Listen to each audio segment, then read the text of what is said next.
France সবসময় চায় যে একটা অ্যাট্রাক্টিং মোমেন্টে থাকতে, বলটা নিজেদের কাছে রাখতে এবং এর মাধ্যমে হচ্ছে যে একটা মানে জয়ের সূচনা করতে। কিন্তু বিপরীত যদি আমরা দেখি স্পেনের দিকে, স্পেন কিন্তু চাইবে সুযোগ। ইউনারি ফরমেশন কিন্তু সেম। হ্যাঁ, ফ্রান্সের দেশাম যেই ফরমেশন নিয়ে খেলে, তারপরে স্পেনের ফরমেশনও কিন্তু সেম, বাট খেলার পার্থক্য গড়বে আসলে আপনি কতটা জায়গা করে দিচ্ছেন অন্য দল।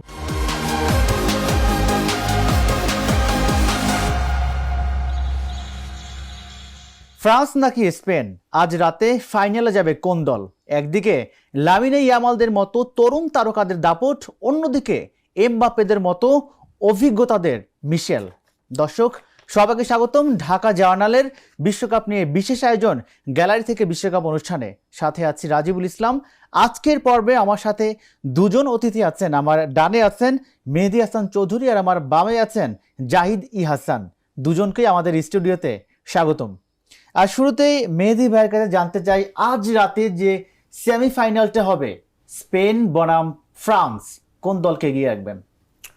স্পেসিফিক্যালি যদি এগিয়ে রাখতে হয় প্রিভিয়াস ক্যালকুলেশন থেকে, তাহলে আমি স্পেনকে এগিয়ে রাখবো। কারণ আমরা দেখতে পাই যে ইউএফএ যে ওয়ার্ল্ড প্রিমিয়ার লিগটা হয়েছিল 2024 সালে, সেখানে কিন্তু 2-1 গোলে জিতেছিল হচ্ছে যে আমাদের স্পেন। জি, তো সেক্ষেত্রে হচ্ছে যে আমরা এখান থেকে আমরা স্পেনকে এগিয়ে রাখতে পারি। সেখানে হচ্ছে যে আবার আমরা যদি ফ্রান্সের দিকে তাকাই, তাদেরকে কিন্তু একদম ছোট হওয়ার কোনো কারণ নেই। তারা দুর্দান্ত পারফরমেন্স করে এসেছে বিগত ওয়ার্ল্ড কাপগুলোতে। সো তাদেরকে হচ্ছে ছোট করে দেখার কিছু নেই। এমবাপ্পে কিংবা হচ্ছে যে মাইকেল মিসাইল কিংবা হচ্ছে যে আপনার অন্যান্য যে প্লেয়ারগুলো রয়েছে, তাদের কিন্তু আপনি ছোট করে দেখতে পারবেন না। যাই ভাই, মাঠে নামার আগেই এমবাপ্পে ইংল্যান্ডকে কড়া হুঁশিয়ারি দিয়েছে যে আমাদেরকে ভয় পাও। ফ্রান্স ভয় পাবে কিনা? এটা ধন্যবাদ আমাকে আমন্ত্রণ জানানোর জন্য। আমাকে বলেন জাস্ট এটা কথা যে এমবাপ্পেকে ভয় পায় নাকি? আসলে আমার মনে হয় এই টুর্নামেন্ট, না, এটা লামিনে ইয়ামাল বলেছে। ওকে এমবাপ্পেকে ভয় পায় না, লামিনে ইয়ামাল বলেছে যে আমাদেরকে ভয় পাও, মানে স্পেনকে ভয় পাও ফ্রান্স। তাহলে এখানে একটা স্ট্র্যাটেজিক্যাল একটা মুভ থাকতে পারে স্পেনের, যে ম্যাচের আগেই মানসিক যে যুদ্ধ, সে যুদ্ধে স্পেন এগিয়ে থাকতে চায়। কিন্তু দিন শেষে খেলাটা তো আসলে মাঠে কি ট্যাকটিক্স, কি ফরমেশন, কিভাবে দুই দল নিজেকে সংগঠিত করে ম্যাচে খেলবে, সেটার উপর ডিপেন্ড করতেছে আসলে কে জিতবে। সো আমার মনে হয় এই বাকযুদ্ধটা হবেই, কারণ দুইটা মানে বেস্ট টিম বলতে পারি আমরা এই টুর্নামেন্টে, one of the best team, যারা ডিজার্ভিং টিম হিসাবে সেমিফাইনাল খেলতেছে। এবং দুইটারই যদি আমরা প্যাটার্ন দেখি, তাহলে হচ্ছে দুই দলই গোছানো ফুটবল, গতির ফুটবল, বল পজিশনের ফুটবল, দুইটা জায়গা থেকে তাদের পার্টিসিপেশন, কন্ট্রিবিউশন দিয়ে দর্শকদের মনোমুগ্ধ করেছে। এবং আমরা যখন তাদের খেলা দেখি, তখন আসলে আমাদের মধ্যে এক ধরনের মানে কি বলবো, মানে আনন্দই আসে। স্পেনের খেলা দেখলে একরকম আনন্দ আসে, ফ্রান্সের খেলা দেখলে একরকম আনন্দ আসে। বা আমি বলবো ভয়ের জায়গা তো দুই দলেরই আছে। আসলে দুই দলই ভয় পাবে, নিজের জায়গা থেকে দুই দলকেই ভয় পাবে। সো এটাই হচ্ছে কথা আর কি। আর দুইটা দলের খেলার স্টাইল ভিন্ন। স্পেনের ছোট ছোট পাস আর ফ্রান্সের বড় লম্বা পাস থাকে। তো কোন পাসটা এই খেলায় বেশি কার্যকর হবে বলে মনে হচ্ছে? দেখুন, আমরা সবসময় ফ্রান্সের একটা অ্যাটাকিং মুডে খেলার একটা প্রবণতা আমরা দেখতে পাই। তো সেখান থেকে কিন্তু আবার আমরা যদি স্পেনের খেলার দিকে দেখি, আপনি বললেন ছোট ছোট পাসের মাধ্যমে খেলে, দুইটারই প্রয়োজনীয়তা রয়েছে খেলার মধ্যে। আপনি যখন ছোট ছোট পাসের কথা বলবেন, যেখানে হচ্ছে যে একসাথে অনেকগুলো প্লেয়ার জড়ো হয়ে গেছে, সেখানে আপনার লং পাস দিতে গেলে দেখা যাচ্ছে যে অনেক সময় বল চলে যাওয়ার, শুটে যাওয়ার, বিপক্ষ টিমের কাছে চলে যাওয়ার সম্ভাবনাটাও থেকে যায়। তো সেখান থেকে আপনি যদি যেটা বললেন যে এমবাপ্পেরা সবসময় হচ্ছে যে লং পাসে খেলার একটা অভিজ্ঞতা থাকে, সবসময় একটা অ্যাটাকিং মোমেন্টে থাকে, কিন্তু স্পেনের খেলার মধ্যে কিন্তু আমরা এটা দেখতে পাই না। কিন্তু তারাও সেই নিজেদেরকে ছোট ছোট পাসের মাধ্যমে গুছিয়ে আনতে পারে এবং একটা জয় নিশ্চিত করতে পারবে বলে আমরা প্রত্যাশা রাখছি। জাহিদ ভাই, বিশ্বকাপের শুরু থেকেই স্পেন একটু ব্যাকফুটে ফুটবল খেলছে, মানে স্পেনের নামের প্রতি তেমন একটা সুবিচার করতে পারছে না তারা। আর অন্যদিকে ফ্রান্স কিন্তু দুর্দান্ত খেলে যাচ্ছে। এই সেমিফাইনাল লড়াইয়ে স্পেন কি আগের যে খেলার মানে রীতিটা বা যে টেকনিকটা, সেটা ভেঙে নতুন ফরম্যাটে খেলবে কিনা? নতুন ফরম্যাটে তো অবশ্যই খেলবে না, ট্যাকটিক্স চেঞ্জ হবে। ফরমেশন ওদের বেসিক, ওদের যে লুইস ফান্তে যে কোচ আর কি, সে আসার পর থেকে এখনও কোনো ম্যাচ সম্ভবত হারেনি এবং 36 ম্যাচ সম্ভবত আনবিটেন তারা। এটা সম্ভবত আর একটা ম্যাচ জিতে গেলে সেটা ওয়ার্ল্ডের বেস্ট পারফরমেন্স হবে। মানে এই মানে স্ট্রাইকটা বা স্ট্রিকটা কখনো কেউই করতে পারে না পৃথিবী। সো ওই জায়গা থেকে স্পেন যে ব্যাকফুটে খেলতেছে সেটা বলার কোনো সুযোগ নাই। স্পেন তাদের পারফরমেন্স দিয়েই আসতেছে। স্পেন যেটা করেছে সেটা হচ্ছে কেপ ভার্দের সাথে গ্রুপ পর্ব ম্যাচে একটু হোঁচট খেয়েছিল, বাট আমরা কেপ ভার্দের সঙ্গে আর্জেন্টিনার ম্যাচও দেখেছি এবং সেই ম্যাচেও কিন্তু আর্জেন্টিনাকে বেশ ভুগিয়েছে। সো আমি বলবো সেটা হচ্ছে এখানে ধরেন দুইটা দলের দুই রকম মানে ট্যাকটিক্স, যেটা মেহেদি ভাই বলছিলেন যে একটা হচ্ছে গতির ফুটবল খেলে, যেমন বড় পাসে খেলতে অভ্যস্ত যেমন ফ্রান্স, আর একটা হচ্ছে বল পজিশনে রেখে খেলা চালিয়ে যাওয়া। বাট দুইটারই কিন্তু আপনি যদি ফরমেশন চিন্তা করেন, আপনি যদি মাঠের ফরমেশন চিন্তা করেন, দুইটা কিন্তু সেম ফরমেশনই খেলে, মানে 3-2, 4-2, 3-1 এই ফরমেশনই খেলে। সো এখানে সবচেয়ে বড় পরীক্ষাটা হবে মাঝ মাঠের খেলাটা। মানে স্পেন যেটা চেষ্টা করবে মাঝ মাঠটাকে স্ট্রং করে মাঝ মাঠে বল পজিশন রেখে ওদেরকে একটু ফ্রাস্ট্রেট করার চেষ্টা করবে, ফ্রান্সকে ফ্রাস্ট্রেট করার চেষ্টা করবে। এবং ওদের যে লং থ্রুগুলা, এখানে একটা কথা বলে দেই যে স্পেনের কিন্তু ডিফেন্স হচ্ছে এখন টু নাও যে সবচেয়ে বেস্ট ডিফেন্স, যেখানে আপনি সহজেই বল হচ্ছে লং শট দিয়ে আপনি বের করতে পারবেন না, কারণ পিছনে পাও কুবেরসি আছে, সে খুব সুন্দর করে রিকভারি করে। এরিক গার্সিয়া আছে সেখানে, রোদ্রি আছে যে ডিফেন্সিভ মিডফিল্ডার। আবার ধরেন আপনার খেলাটাকে, আপনি যদি রুদ্রি খেলা দেখেন তাহলে পুরো স্পেনের খেলাটা দেখতে পাবেন, আর আপনি যদি স্পেনের খেলা দেখেন তাহলে আপনি রুদ্রি খেলা দেখতে পাবেন না। সো রুদ্রি বেসিক্যালি ওই জায়গাটা খেলে, ডিফেন্সিভ মিডফিল্ডের জায়গায় খেলে। সো ফ্রান্সের যদি এই মানে উপর দিয়ে বল বা লং পাসের জায়গাটা ছোট করে ফেলে স্পেন, তাহলে ফ্রান্সের জন্য টাফ হয়ে যাবে ম্যাচ। কারণ যখন আপনি গোল পাবেন না, তখন ফ্রান্স কিভাবে এটাকে ডিল করে, এটা ফ্রান্সের জন্য বিশাল বড় একটা চ্যালেঞ্জ হবে। আরেকটা মানে ফ্রান্সের যে অ্যাডভান্টেজটা সেটা হচ্ছে অ্যাটাকিং সাইডটা, যেমন ওলিসে আছে, যেমন এমবাপ্পে আছে, আর দেমবেলে আছে। এই তিনটা থ্রুই আসলে they can change the match anytime anywhere. So ওই জায়গাটাতে যদি জমাটবদ্ধ ডিফেন্স আসলে তৈরি করতে না পারে ট্যাকটিক্সের জায়গা থেকে স্পেন, সো তাদের জন্য বড় একটা পরীক্ষা অপেক্ষা করতেছে আর কি। সো এটাই আমি বলবো আর কি। মেহেদি ভাই, প্রথম দল যদি মানে হাফ টাইমে একটা গোল খেয়ে যায়, তাহলে মানে কামব্যাক করাটা কতটা কঠিন বা কতটা চ্যালেঞ্জের হয়ে যাবে? কামব্যাক করার যে বিষয়টা, সেটা যদি আমরা এই ওয়ার্ল্ড কাপের অন্যান্য টিমগুলোতে দেখেছি, আমরা যাবো ওই প্রসঙ্গে যাবো, আমরা ভালো একটা কামব্যাক দিচ্ছে। তো এখানে যদি আগে যদি ফ্রান্স কোনোভাবে হয়তো একটা গোল দিয়ে ফেলে, তাহলে সেটা অবশ্যই ডেফিনেটলি স্পেনের জন্য একটা চাপ হয়ে যাবে। বাট এটা একটা ওয়ার্ল্ড কাপ, এখানে ফুটবলের মধ্যে বলা যায় না যে মিনিটের মধ্যেই স্কোর চেঞ্জ হয়ে যেতে পারে বা একদম পুরোই ঘুরে যেতে পারে সবকিছু। তো সেখান থেকে স্পেনের জন্য একটা বড় একটা চাপ সেখানে হবে না। আবার যদি আপনি বিপরীত দিকে দেখেন যে স্পেন যদি কোনোভাবে একটা দিয়ে ফেলে, তাহলে এমবাপ্পেরা কি সেখানে আজও সার্ভে পড়তে পারবে কিনা বা তাদের জন্য চাপ হবে কিনা। চাপের বিষয়টা অবশ্যই ফুটবলে সবসময় চাপ থাকবে। মানে যখন একদল গোল খেয়ে যায়, তখন অন্য একটা দল তখন হচ্ছে যে মানে অবশ্যই হচ্ছে যে সেখানে একটা আপার হ্যান্ড পেয়ে থাকে।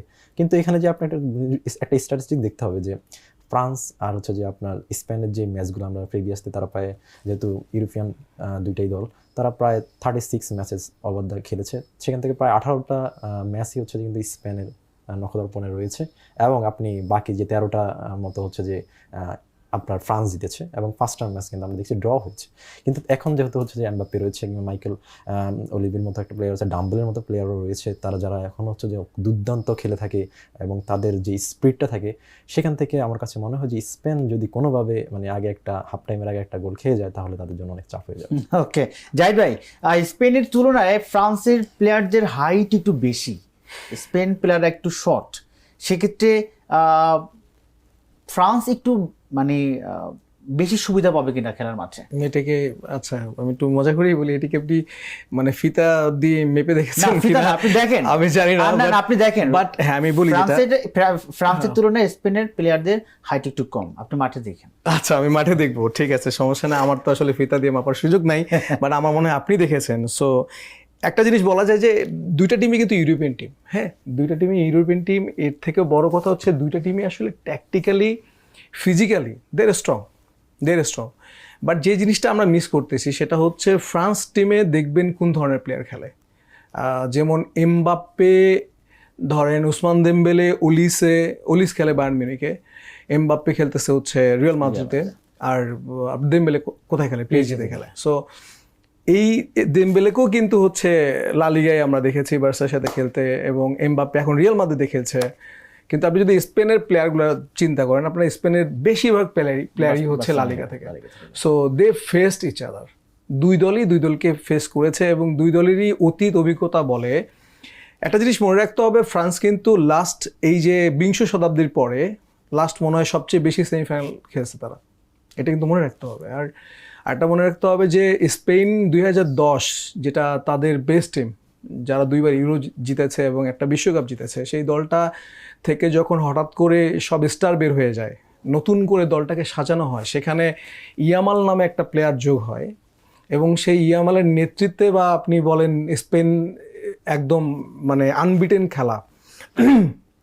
এই গল্পটাও কিন্তু সুন্দর। এই গল্পটাও ধরেন ফ্রান্সের জন্য একটা চিন্তার বিষয় যে এরকম একটা টাফ অপোনেন্টকে তারা কীভাবে ডিল করবে। উনি মেহেদী ভাই যেটা বলছিলেন যে আপনি যদি ফাঁকফোকর না রাখেন, যেমন হাইড অ্যাডভান্টেজ আমি পাচ্ছেন, এই হাইড অ্যাডভান্টেজটা দারুণভাবে কাজে লাগানোর চেষ্টা করবে ফ্রান্স। কীভাবে? সেটা সেট পিস থেকে, সহজ হিসাব, সেট পিস থেকে কর্নার করবে বা সেট পিস থেকে ফ্রি কিক নিবে বা সেট পিস থেকে যে কোনোভাবে উপরে রাখার চেষ্টা করবে বলটা। বাট আপনার মনে রাখতে হবে যে এখানে স্পেনের যে ডিফেন্ডার আছে, বা মানে কুবার্সির কথা যদি বলি, এরিক গার্সিয়ার কথা বলি, রদ্রির কথা বলি, তারা কিন্তু হাইটের দিক থেকে কিন্তু অনেক লম্বা, এবং যে কেউ এটা ট্যাকেল দেওয়ার মতো জায়গা রাখে। ওই যে বললাম যে আপনি যদি অ্যানালাইসিস করেন, দুইজনেরই ফরমেশন কিন্তু সেম। হ্যাঁ, ফ্রান্সের দেশাম যেই ফরমেশন নিয়ে খেলে, তারপরে স্পেনের ফরমেশনও কিন্তু সেম, বাট খেলার পার্থক্য গড়বে আসলে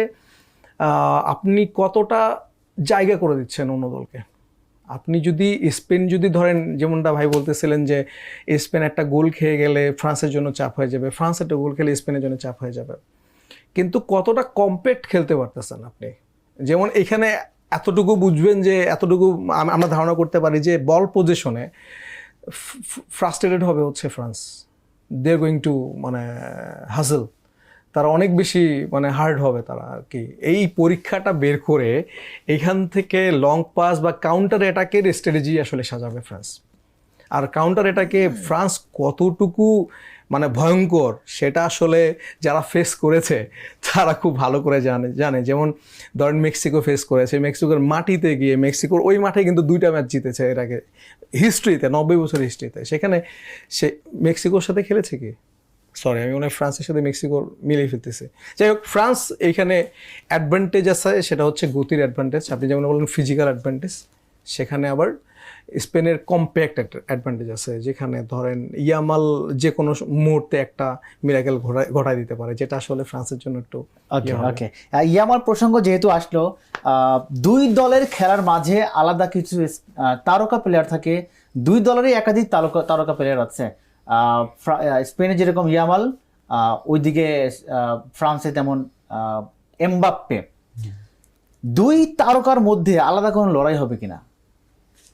দুই তারকার মধ্যে লড়াই আমরা অবশ্যই দেখতে পাবো, কেন দেখতে পাবো না? কারণ যেটা একটা ফুটবল, সেখানে হচ্ছে যে অবশ্যই দর্শককে মাতানোর মতো একটা বিষয় থাকে, কিংবা হচ্ছে দুইজনেরই হচ্ছে যে একটা কি বলা যায়, ফুটবল ম্যাচটাকে যে দর্শকরা রয়েছে তাদেরকে সবাইকে একটা গোছানোর একটা বিষয় থাকে। সেখানে দুইজনেরই যেহেতু তারকা প্লেয়ার, এবং উদীয়মান একজন প্লেয়ার হচ্ছে যে ইয়ামাল, যার বয়স মাত্র হচ্ছে 19 বছর বয়স, 16 বছর বয়স থেকে খেলছে, তো তার দুর্দান্ত পারফরমেন্স করে যাচ্ছে, এবং অলরেডি সে 10 নম্বর জার্সি হোল্ড করে ফেলেছে স্পেনের।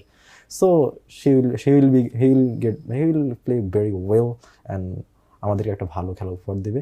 পাশাপাশি এমবাপ্পের কথা যেটা না বললেই নয়, তার দুর্দান্ত পারফরমেন্স আমরা দেখেছি, গত বিশ্বকাপেও দেখলাম। তাছাড়া তার অন্যান্য যেই ম্যাচগুলো রয়েছে সেগুলো আমরা দেখতে পেয়েছি যে সে দুর্দান্ত খেলেছে। গতবার সে যে গোল্ডেন বুটটা কিন্তু সে তার দখলেই ছিল। এই বছরে কিন্তু সে 8টা গোল করে মেসির সাথে একটা হাড্ডাহাড্ডি পর্যায়ে রয়েছে। সো আমরা দেখতে পাবো যে সেখানে দুর্দান্ত একটা আমরা পারফরমেন্স দেখতে পাবো। জাহিদ ভাই, খেলাটা 90 মিনিটে শেষ হবে কিনা? আমার তো মনে হয় মানে হাড্ডাহাড্ডি লড়াই হবে এবং খুব এনজয় করবো। ওই প্রশ্নটা আমিও এক্সপেক্ট করতেছিলাম যে লামিন ইয়ামাল, এটার একটা অ্যাঙ্গেল আছে। দেখেন, আমি আপনাকে বলি, আমরা যারা ক্লাব ফুটবল ফলো করি, লামিন ইয়ামাল খেলে হচ্ছে বার্সেলোনাতে, সেখানে সে 10 নম্বর জার্সি নিয়ে খেলে, এবং এমবাপ্পেও কিন্তু খেলে রিয়াল মাদ্রিদে। তো দৈরটটা শুধুমাত্র যে স্পেন ভার্সেস ফ্রান্স, সেটার বাইরেও আসলে একটা গেম আছে, যে সেটা হচ্ছে এই টুর্নামেন্টে আসলে কোন দলটা বেশি ভালো খেলতেছে, যেমন রিয়াল মাদ্রিদ খেলতেছে না বার্সেলোনা খেলতেছে, তো ওই জায়গা থেকে একটা এল ক্লাসিকো ভাইবও কিন্তু আছে যে এখানে স্পেনের প্লেয়ার তারা হচ্ছে ওই জায়গাটা থেকে ইয়ামাল কি করবে, কারণ লাস্ট আপনি যদি দেখেন ইয়ামাল কিন্তু এই বিশ্বকাপে ওইভাবে নিজেকে তুলে ধরতে পারে নাই। ধরেন আমরা ইয়ামালকে যেভাবে চিনি যে তার ম্যাজিক, সে যেভাবে ড্রিবলিং করে মানে জাস্ট কানা করে দিয়ে দেয় মানে প্লেয়ারদের, এবং তেরে ফুরে গিয়ে তার যে ট্রেডমার্ক দৌড় একদম ডিবক্সের সামনে থেকে একদম বাঁকা শটে একদম বলটা একদম জালে জড়াচ্ছে এবং একদম প্রিসাইসলি একদম কর্নারে, লেফট কর্নারে বা রাইট কর্নারে। সো এরকম ম্যাচ আমি লামিন ইয়ামাল আই গেস এই একটা সুযোগ তার তৈরি হবে এই ম্যাচে যে তাকে দেখানো যে সে আসলে কি, সে তার যে নামের বিচারটা সে দিবে। আর এমবাপ্পেকে নিয়ে আসলে ওইভাবে নতুন করে আপনি কোনো বিশেষণ কি পান, আমি তো পাই না। আমার কাছে না থাকার কারণ হচ্ছে এমবাপ্পে এমন কিছু নাই মাঠে যেটা করে নাই। সে বিশ্বকাপ জিতেছে, সে প্রুভেন প্লেয়ার, সে এক্সপিরিয়েন্সড প্লেয়ার, সে অলরেডি 3টা বিশ্বকাপ সমত খেলে ফেলেছে এবং সর্বোচ্চ গোলদাতার যে ট্যালি মেসির পরে তার অবস্থান। সো সেই ট্যালিটাকে কোথায় নিয়ে যাবে সেটা আসলে বলা মুশকিল। বাট দুইজনের দৌড়ত, আপনি এর বাইরেও একটা দৌড়ত আছে, সেটা হচ্ছে ওলিসে আছে, যেখানে ওলিসের সাথে একটা দৌড়ত আছে যেটা আমরা মিস করি, আন্ডাররেটেড প্লেয়ার, সেটা হচ্ছে পেদ্রি মিডফিল্ডে মানে ওয়ার্ল্ডের one of the best midfielder, তার সাথে ওলিসের একটা মানে খেলা চলবে, একটা দৌড়ত চলবে। সেটা কেন চলবে আমি বলি, সেটা হচ্ছে আপনি যদি বল পজিশনের কথা চিন্তা করেন বা এই টুর্নামেন্টটাকে দেখেন, আপনি কিন্তু পেদ্রি হচ্ছে সবগুলো ম্যাচে দেখবেন আপনার মানে রেটিংয়ে 7-এর উপরে 8-এর উপরে, মানে দলটাকে গোছানো, স্লো করে দেয়া খেলা, ফাস্ট করে দেয়া খেলা, এই যে ফ্রান্সকে ভোগাবে এটা পেদ্রি করতে পারে। সেকেন্ড যে প্লেয়ারটা সেটা হচ্ছে মাইকেল ওলিসে, যার কথা আমরা সবসময় বলতেছি শুনতেছি। এই টুর্নামেন্টে আমার মনে হয় ফ্রান্সের সবচেয়ে আন্ডাররেটেড প্লেয়ার ওলিসে। কেন বলতেছি, কারণ সবচেয়ে বেশি অ্যাসিস্ট করেছে সে হয়তো গোল করেনি, বাট সবচেয়ে বেশি অ্যাসিস্ট করেছে সে। মানে তার খেলা আপনি এমবাপ্পের সেলিব্রেশনে তাকে দেখবেন, কিন্তু তাকে আপনি মাঠের মধ্যে দেখবেন যে হঠাৎ এমন কিছু করে ফেলতেছে যেটা আসলে আপনি মেসির মধ্যে দেখেন, যেটা আপনি ইয়ামালের মধ্যে দেখেন, যে হঠাৎ করেই গেম চেঞ্জ করে ফেলে। সো ওলিসের মধ্যে সেই দৌড়ত, ওলিস এবং হচ্ছে পেদ্রির মধ্যে সেই দৌড়টা হবে। দেমবেলে এখানে একটা মানে রোল প্লে করবে যেটা আসলে আপনি ভেলকি দিবে আর কি, একটা এক্সপেক্টর, এটা এক্স ফ্যাক্টর। মানে সে ব্যালন্ডিয়র জয়ী, লাস্ট ব্যালন্ডিয়র জয়ী সে, এবং তাকে আসলে কেউ গুনে না, আসলে সমস্যা এখানে তাকে কেউ ওই দেখে না আর কি। এমবাপ্পে এত বেশি লাইমলাইট পেয়ে যায়, কিন্তু দেমবেলে যে কীরকম প্লেয়ার বা কি ভয়ঙ্কর একটা মানে ঝামেলা তৈরি করতে পারে স্পেনের জন্য সেটা, এবং দেমবেলের অভিজ্ঞতা আছে এই প্লেয়ারদের সাথে খেলা। So Dembele could be a trump card, কারণ এমবাপ্পেকে আপনি চেনেন, এমবাপ্পেকে আপনি বোঝেন, আপনি ওলিসেকে আপনি আটকানোর জায়গা আছে, বাট দেমবেলে আপনাকে এমনভাবে ধ্বংস করে দিতে পারে। ধরেন এমবাপ্পে গোল পায়নি ওই ম্যাচে, কিন্তু দেমবেলে হ্যাটট্রিক করে আছে। সো দেমবেলেকে কোনোভাবেই ভাই মানে আমি বলবো যে কোনোভাবেই তাকে আলাদা করার সুযোগ নেই। Dembele could be a trump card, মানে যে কোনো মুহূর্তে গেম শেষ করে ফেলতে পারে। মেহেদী ভাই, বল দখলের যদি কথা বলি, বল পজিশনের যদি কথা বলি, কোন দল মানে আজকে রাতের ম্যাচে মানে বেশি বল দখলে রাখতে পারে বা রাখার সম্ভাবনা আছে? তো উনি তো স্পেনই বলবেন না, যেটা ভাই বললেন যে স্পেনের বলবো, এখানে আমরা ফ্রান্সের যে বিষয়টা এখানে আমি এগিয়ে রাখতে চাইবো। বল দখলে রাখা আর গোল দেওয়ার বিষয়টা কিন্তু এক না। তো আপনার জিনিসটা বুঝতে হবে যে আমরা সবসময় দেখতে পাই যে ফ্রান্স যেভাবে খেলে, ফ্রান্স সবসময় চায় যে একটা অ্যাট্রাক্টিং মোমেন্টে থাকতে, বলটা নিজেদের কাছে রাখতে এবং এর মাধ্যমে হচ্ছে যে একটা মানে জয়ের সূচনা করতে। কিন্তু বিপরীত যদি আমরা দেখি স্পেনের দিকে, স্পেন কিন্তু চাইবে সুযোগ, যেটা বললেন আপনি, সেই সুযোগ চাইবে, সুযোগের মধ্যে সে সদ্ব্যবহারটা করার চেষ্টা করবে। সো এখানে হচ্ছে যে আপনি তাকে যদি বললেন যে সে বল রাখার দিকে এগিয়ে থাকলেও গোলের দিক দিয়ে সে এগিয়ে থাকবে, আপনি সেটা কিন্তু নিশ্চিত বলতে পারবেন না। কিন্তু হ্যাঁ, ভালো খেলবে নিঃসন্দেহে।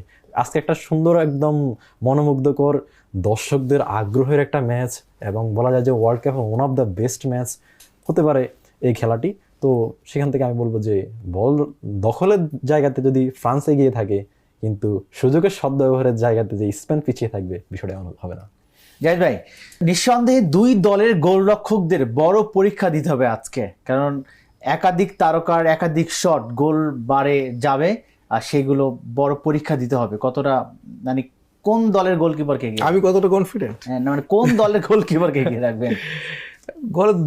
দলের গোলকিপার তো দুজনেই, একটাতে তো রায়া আছে সম্ভবত, সে খেলবে স্পেনের হয়ে, আর একটাতে সম্ভবত নতুন একটা প্লেয়ার যেটা এই টুর্নামেন্টে ফার্স্ট আসছে। এবং আমার মনে হয় দুই গোলকিপারের মধ্যে স্পেনের গোলকিপারটা আমি একটু এগিয়ে রাখবো এক্সপিরিয়েন্সের জায়গা থেকে, কারণ সে অনেক দিন থেকেই স্পেনের গোলকিপার হিসেবে আছে। বাট ফ্রান্সের যে গোলকিপারটা নতুন এডিশন, তার ব্যাকগ্রাউন্ডটা ঠিক জানি না, বাট এই টুর্নামেন্টে কিন্তু ফ্রান্সের মানে গোলকিপারকে খুব বেশি পরীক্ষা দিতে হয়, ইভেন স্পেনের গোলকিপারকে।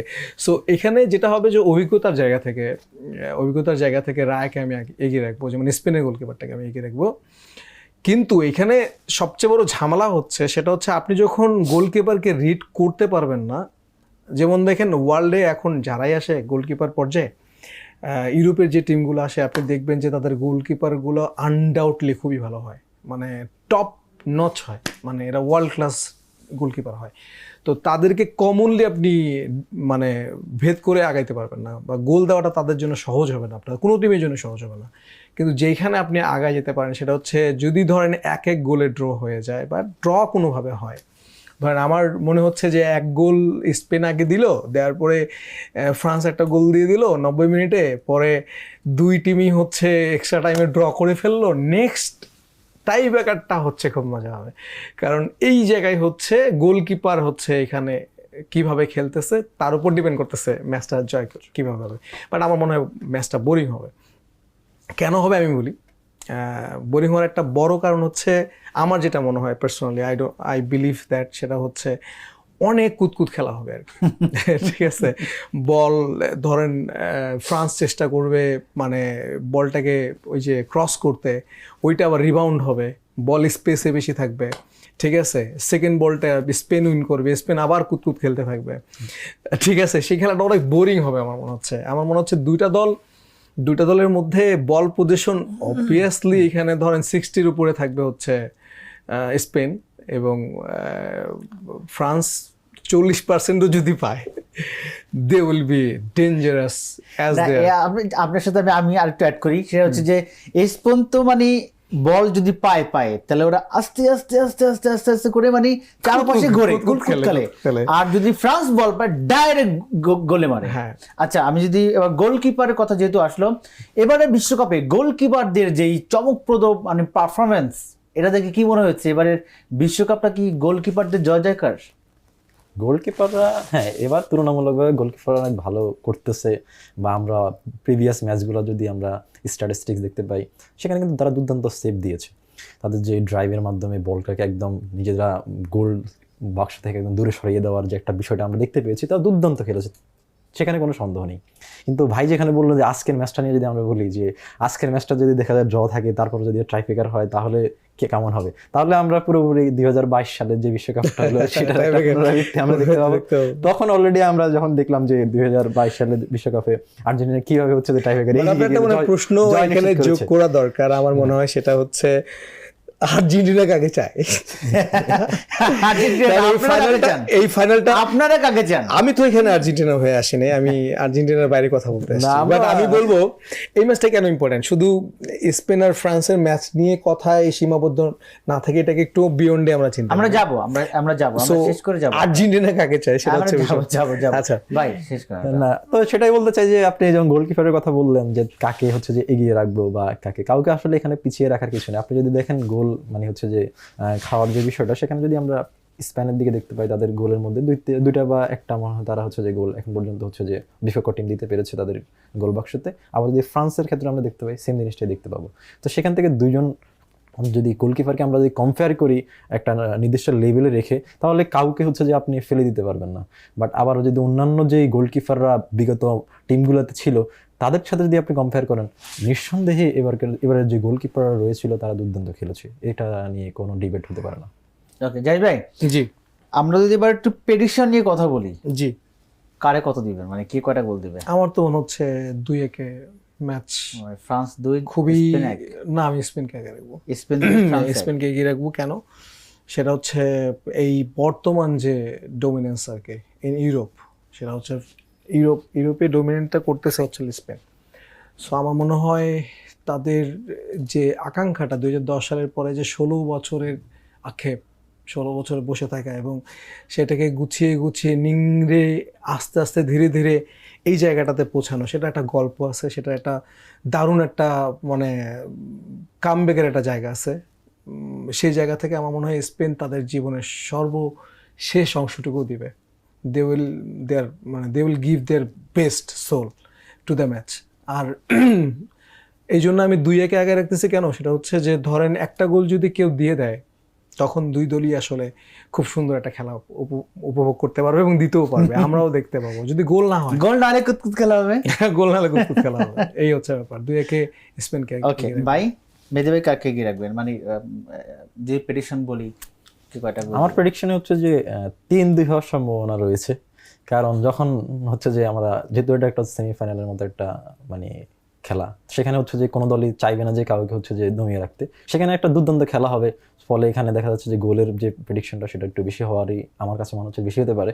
সেখান থেকে আমি স্পেনকে কেন হচ্ছে যে আপনার 3 গোলে এগিয়ে রাখবো, কারণ আমরা তাদের যে প্রিভিয়াস খেলাগুলো দেখেছি সেখানেও তারা দুর্দান্ত খেলেছে এবং ফ্রান্সও খেলেছে, কিন্তু এখানে আমরা যেহেতু স্পেনের যেহেতু ইয়ামাল তারাও দুর্দান্ত হচ্ছে যে পারফরমেন্স করে আসছে, তো অনেক সেখান বেশি থেকে গোল আমার হবে, কাছে মনে আমার হচ্ছে মনে হচ্ছে যে অনেক বেশি 3-2 হতে না, গোল না হওয়ার সম্ভাবনা কতটা? গোল না হওয়ার সম্ভাবনাও আছে।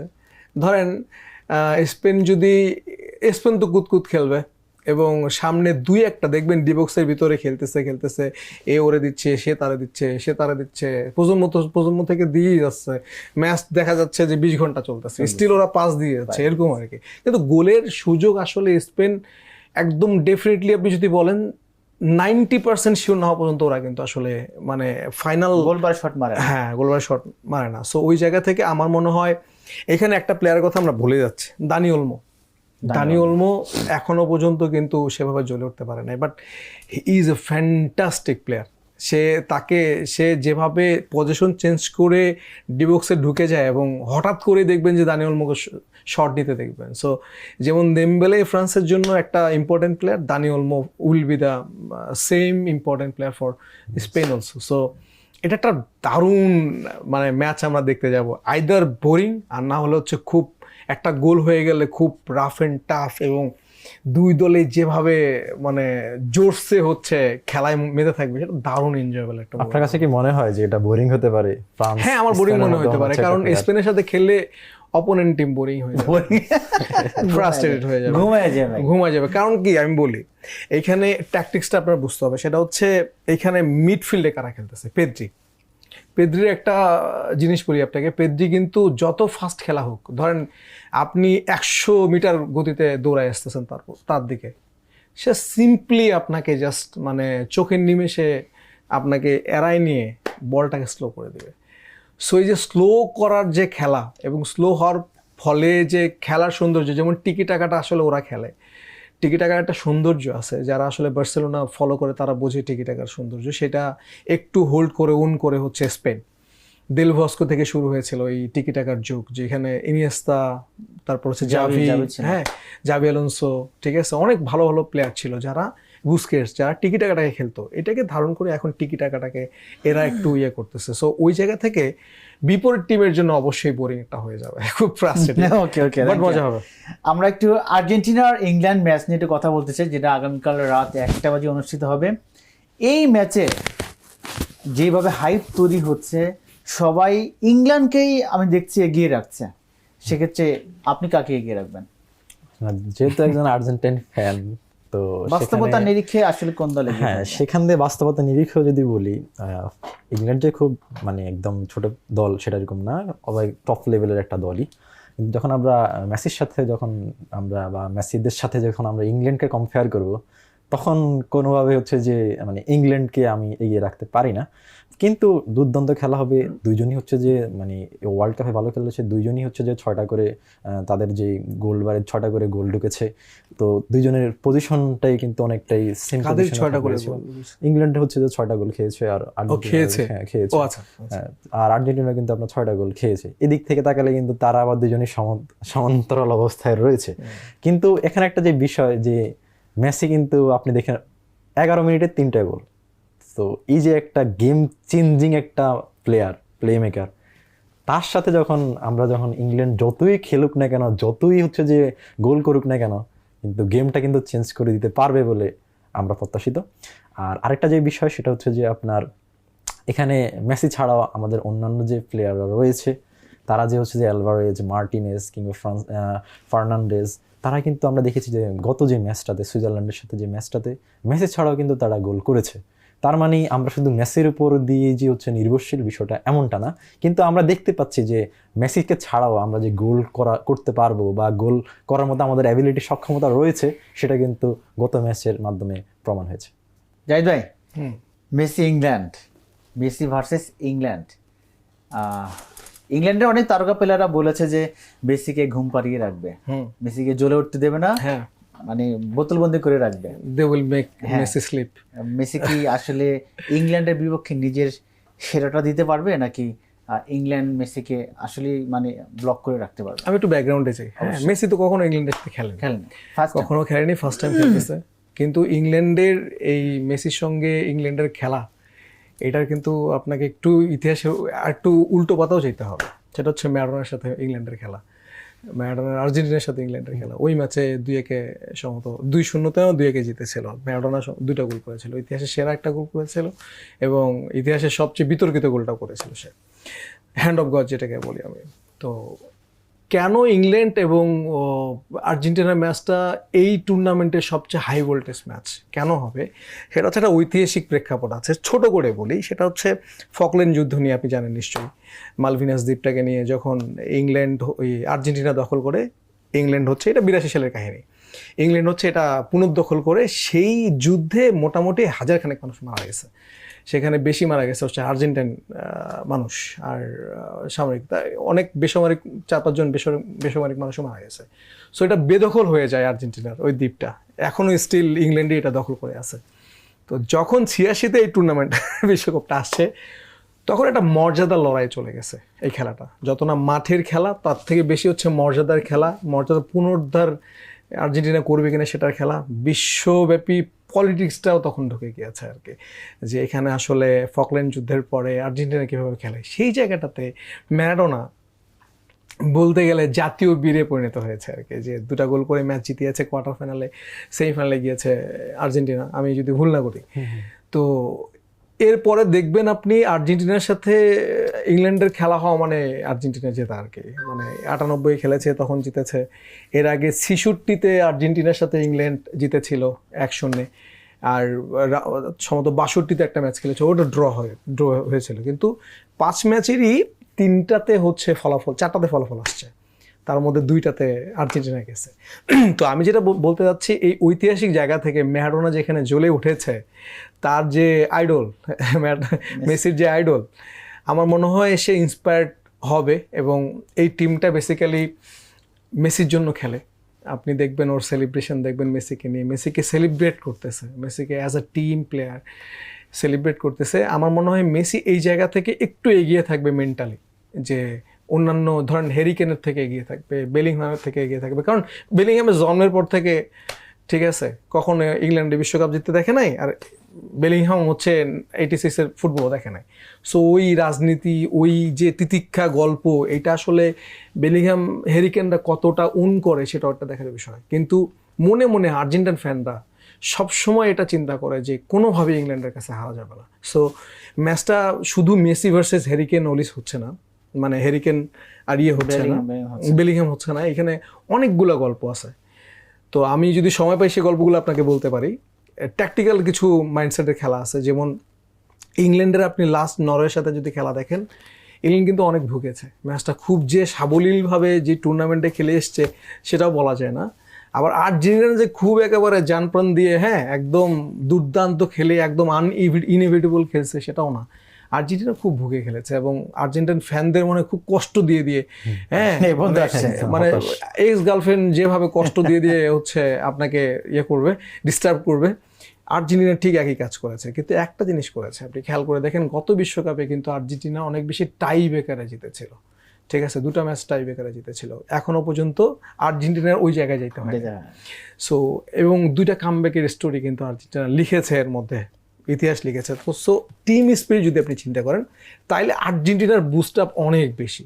বাট আপনি যদি টেকনিক্যালি চিন্তা করেন, তাহলে আপনি দেখবেন আর্জেন্টিনা টানা 2টা ম্যাচ 120 মিনিট খেলতেছে।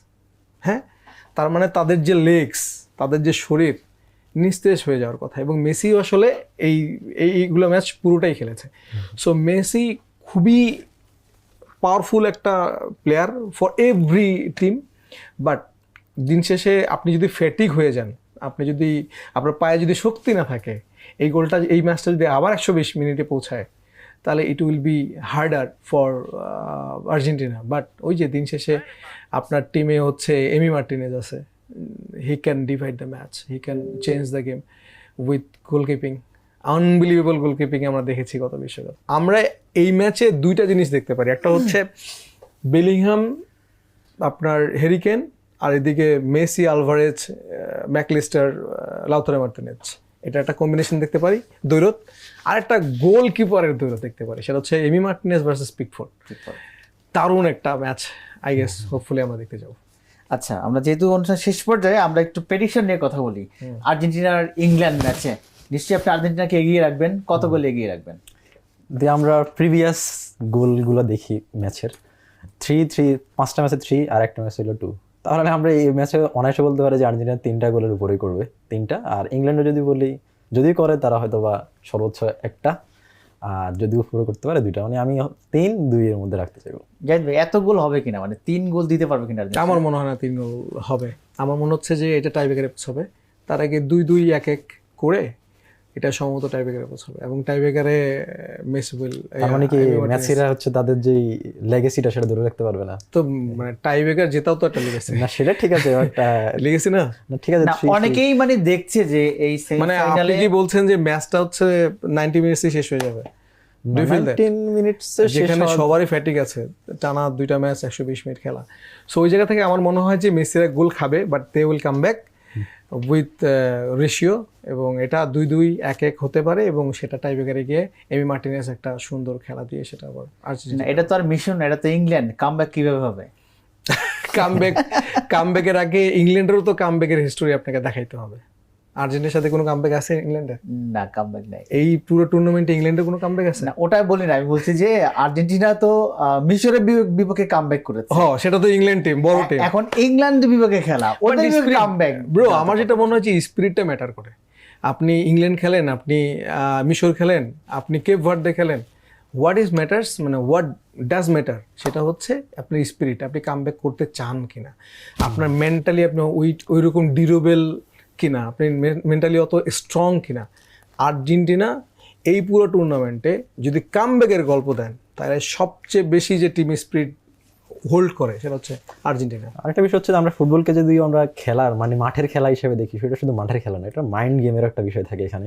তো সেখান থেকে হচ্ছে যে আমরা দেখতে পাই, হ্যাঁ, সেখানে স্কোলানিয়ার মানে আপনি দেখেন যে মিশরের সাথে যে ম্যাচটা 11 মিনিটে 3টা গোল। আপনি কিন্তু একটা জিনিস ভুলে যাচ্ছেন যে টমাস টুখেল, হ্যাঁ, ইংল্যান্ডের কোচ, সে আসার পরে কিন্তু এখনো পর্যন্ত ইংল্যান্ড হারেনি। ইংল্যান্ড লাস্ট বিশ্বকাপে কিন্তু সেমিফাইনালে খেলেছে, তার আগে কোয়ার্টার ফাইনালে খেলেছে, কোয়ার্টার, সেমি, এখন আবার সেমি খেলতেছে। আপনার একটা জিনিস মনে রাখতে হবে যে ইংল্যান্ড কিন্তু ধারাবাহিকভাবেই আসতেছে। সো ইংল্যান্ডকে আপনি ফেলে দিতে পারবেন না। বাট দিন শেষে তো জয় তো একটা দলের হবে নাকি? সেই দলটা আমার মনে হয় ফেভারে যাবে। ওকে, দেখা যাক সেমিফাইনালে আর্জেন্টিনা ইংল্যান্ডকে হারাতে পারে নাকি ইংল্যান্ডের কাছে আর্জেন্টিনা হারে। আপনাদের দুজনকেই আমাদের স্টুডিওতে আসার জন্য অনেক ধন্যবাদ। খুব সুন্দর আলোচনা করলাম আমরা। আশা করি দর্শক এটা দেখে খুব মজা পাবে, আনন্দ পাবে। ধন্যবাদ আপনাকে। দর্শক, এতক্ষণ দেখছিলেন ঢাকা জার্নালের বিশ্বকাপ নিয়ে বিশেষ আয়োজন গ্যালারি থেকে বিশ্বকাপ অনুষ্ঠান। এই পর্ব এই পর্যন্তই, দেখা হবে পরবর্তী পর্বে।